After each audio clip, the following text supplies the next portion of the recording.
J'ai entendu quelqu'un dire que Dieu a créé tous les hommes. J'ai tenu à rectifier ça. Dieu n'a pas créé tous les hommes. Quand les gens disent, non, Dieu m'a créé avec le corps d'un homme, mais en moi je me sens femme. Dieu n'a pas créé ça.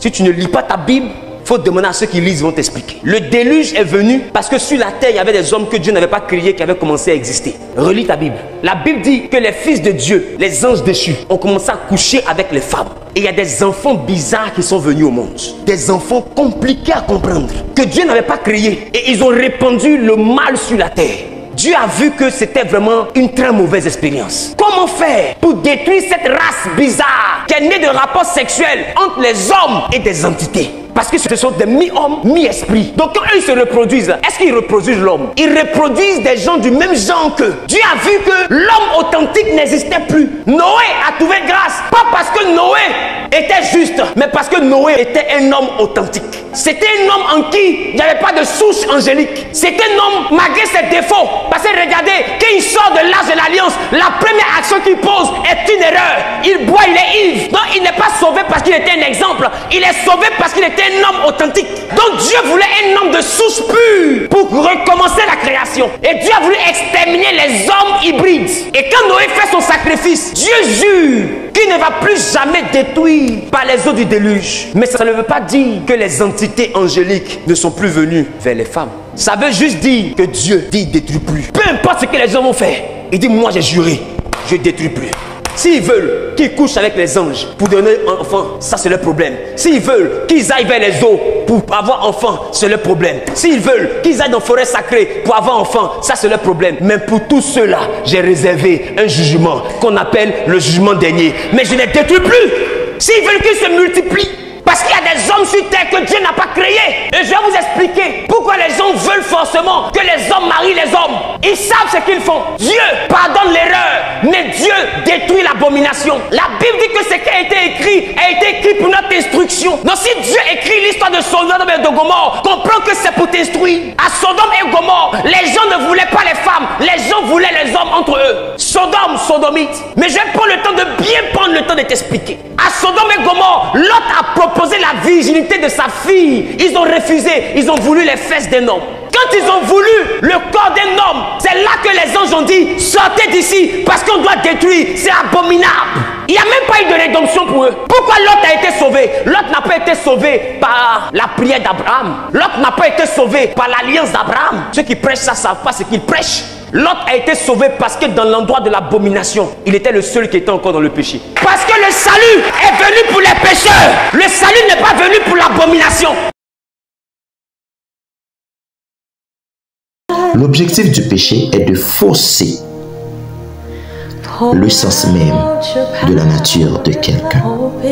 Voilà pourquoi nous avons aujourd'hui l'homosexualité, ce maudit concept né au milieu du 19e siècle qui aujourd'hui crée une société d'immoralité dans un contexte aussi délirant que le LGBT sous prétexte de protection des droits de l'homme. Mais en réalité, l'homme n'est pas protégé. Aucun être ne peut être protégé sous l'empire du péché. Le péché joue son rôle à la perfection. Puisque l'homme est dénaturé, alors le péché est au contrôle.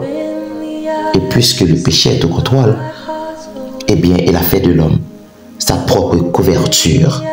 Et par rapport à toutes ces lois internationaux, le péché est bien protégé, contrairement aux hommes qui eux-mêmes sont livrés parce qu'ils sont sous l'influence du péché.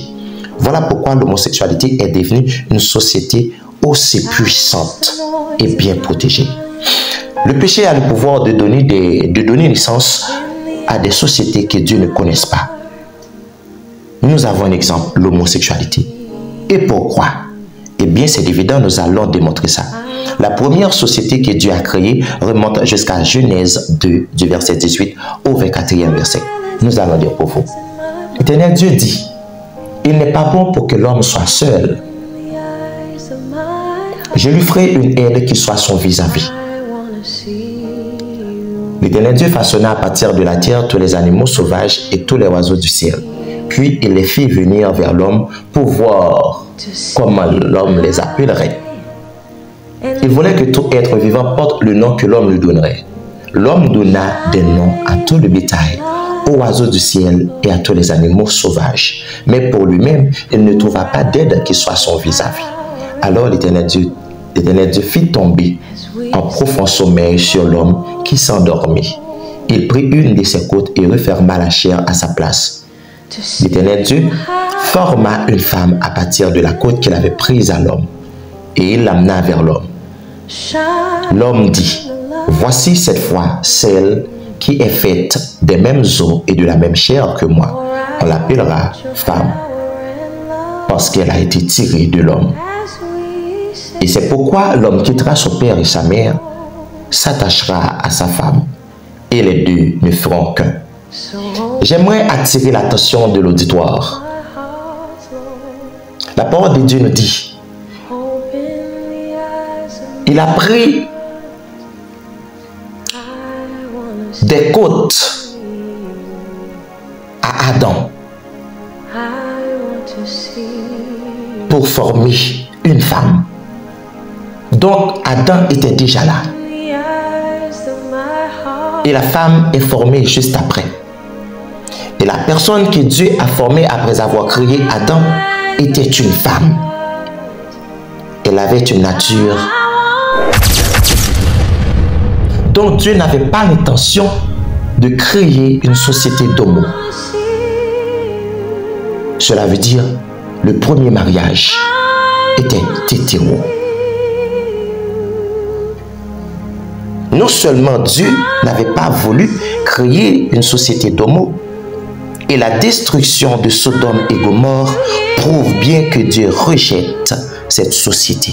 Et si on lit, selon Genèse 19, alors l'Éternel Dieu fit tomber sur Sodome et Gomorrhe une pluie de soufre et de feu. Ce fut l'Éternel même qui envoya du ciel ce fléau. Il détruisit ces villes et toute la plaine et tous les habitants de ces villes. Mesdames, Messieurs, ceci est un message envoyé au reste du monde. Cela veut dire toute société qui ne préconise pas de s'abstenir selon les principes qui ont été établis par Dieu seront aussi rejetés par Dieu. Voyez-vous, lorsque Noé devait faire monter dans l'arche les animaux, selon Genèse 7, verset 2, Dieu a ordonné de prendre cette couple de tous les animaux purs, le mâle et sa femelle. Une paire des animaux est pure, toujours le mâle et sa femelle. Et il l'a fait de même pour les oiseaux. Cela dit, même chez les animaux, on ne trouve pas ce genre d'abomination dont Dieu ne connaît pas ce concept d'homosexualité. C'est tout ce qu'il y a de plus honteux, de plus diabolique. C'est un concept d'une saleté répugnante. Ces gens n'auraient dû bénéficier d'aucun statut social. Ce ne sont pas des gens normaux. C'est la réincarnation d'une entité maudite.